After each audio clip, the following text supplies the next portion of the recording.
जय हिंद दोस्तों, स्वागत है आप सभी का एक बार फिर से हमारे इस न्यू करंट अफेयर सेशन में। आज के सेशन में हम चर्चा करने वाले हैं नाटो चीफ मार्क की एक चेतावनी के बारे में।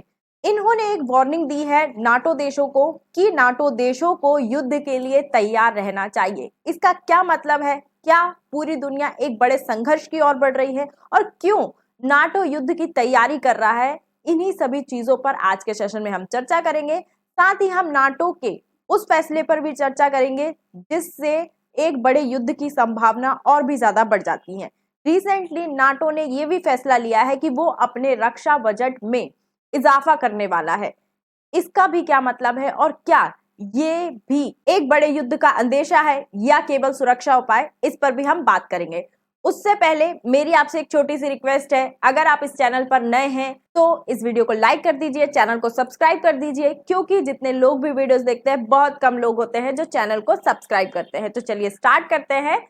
रिसेंटली जो नाटो चीफ हैं जिनका नाम है मार्क रूट, उन्होंने कहा है कि नाटो देशों को युद्ध के लिए तैयार रहना चाहिए, क्योंकि रूसी राष्ट्रपति व्लादिमीर पुतिन यूक्रेन को नक्शे से मिटा देने वाले हैं और वो यहीं पर नहीं रुकेंगे, वो इससे आगे जाएंगे और एक बार जब वो यूक्रेन पर विजय प्राप्त कर लेंगे तो उनकी आंखें होंगी यूरोप की ओर, वो यूरोप पर हमला करना स्टार्ट कर देंगे। इसीलिए नाटो देशों को भी अपना रक्षा बजट बढ़ा लेना चाहिए। नाटो चीफ की ये चेतावनी ऐसे समय में सामने आई है जब दुनिया दो बड़े संघर्षों से गुजर रही है। एक रशिया यूक्रेन वॉर जो खत्म होने का नाम नहीं ले रही है, वहीं मिडिल ईस्ट में जो संघर्ष चल रहा है इजराइल, हमास, हिजबुल्ला, ईरान, इन सब के बीच।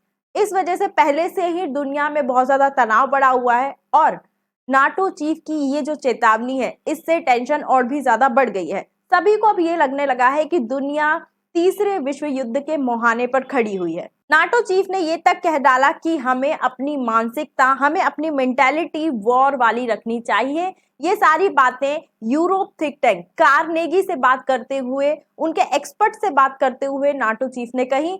उनका कहना है कि इस बात के लिए हमें बहुत ज्यादा तैयार रहना चाहिए कि एक दिन जो रूस है वो अपने ड्रोन के झुंडों के साथ यूरोप पर हमला करेगा, जिस प्रकार रशिया ने यूक्रेन पर हमला किया था। तो ऐसे हमले के लिए हमें अपने आप को तैयार कर लेना चाहिए। साथ ही रूट ने यह भी कहा कि यूरोप को अपने रक्षा बजट में इजाफा कर लेना चाहिए, क्योंकि रशिया अपने रक्षा बजट को बहुत ज्यादा बढ़ा चुका है और हमें भी इस बात के लिए तैयारी कर लेनी चाहिए। युद्ध की तैयारी के लिए अपना जो खर्च है वो बढ़ा लेना चाहिए।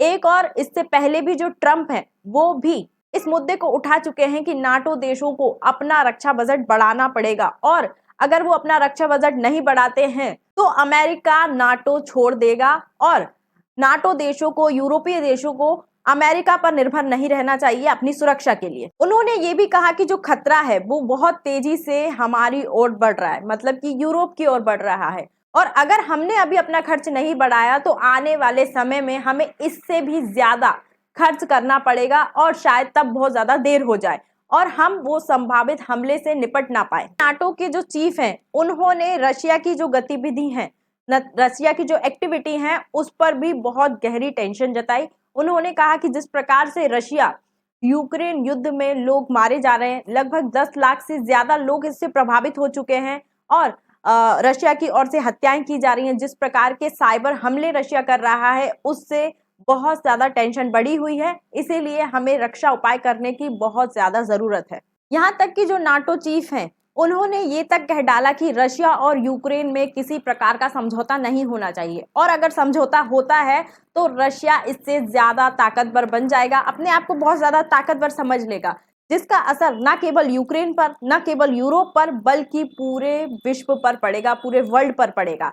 इसीलिए अगर यूक्रेन किसी भी प्रकार के शांति समझौते में शामिल होता है तो युद्ध विराम रशिया की शर्तों पर नहीं होना चाहिए, क्योंकि जो आज यूक्रेन में हो रहा है वो कल यूरोप में भी हो सकता है। नाटो चीफ की ऐसी चेतावनियों से ये लगता है कि नाटो को भी कहीं ना कहीं रशिया के हमले का डर सता रहा है। इसीलिए अब नाटो ने अपना जो रक्षा बजट है उसमें भी इजाफा करने का ऐलान कर दिया है, फैसला कर लिया है। वर्तमान में नाटो देशों का रक्षा बजट अपनी जीडीपी का 2% है, अब इसे बढ़ाकर 3% करने का फैसला नाटो ने ले लिया है। आपकी क्या राय है हमें कमेंट पे लिखकर जरूर बताइए, क्या सच में दुनिया तीसरे विश्व युद्ध की ओर बढ़ रही है? क्योंकि अब नाटो ने भी अपने रक्षा बजट में इजाफा करने का फैसला ले लिया है। रशिया यूक्रेन वॉर खत्म होने का नाम नहीं ले रहा है। इधर मिडिल ईस्ट में जो कॉन्फ्लिक्ट चल रहा है, इजराइल, हमास, ईरान, इन सब के बीच, वो भी खत्म होने का नाम नहीं ले रहा है, जिससे ऐसा लग रहा है कि दुनिया एक बड़े संघर्ष की ओर बढ़ रही है। आपकी क्या राय है, कमेंट में लिखकर जरूर बताइए। साथ ही मैंने इंडिया की नेबरहुड फर्स्ट पॉलिसी को लेकर एस जयशंकर जी के स्टेटमेंट पर एक डिटेल वीडियो बनाया है। फर्स्ट नेबरहुड पॉलिसी क्या है इंडिया की, वो भी मैंने इस सेशन में बताया है। अगर आपने वो वीडियो नहीं देखी है तो लिंक आपको इस वीडियो के डिस्क्रिप्शन में मिल जाएगी, उस वीडियो को भी जाकर आप देख सकते हैं। आज के सेशन में इतना ही। ये वीडियो अगर आपको पसंद आई है तो इस वीडियो को लाइक कर दीजिए, चैनल को सब्सक्राइब कर दीजिए और अधिक जानकारी के लिए आप हमारे टेलीग्राम ग्रुप या व्हाट्सएप ग्रुप से जुड़ सकते हैं। Thank you.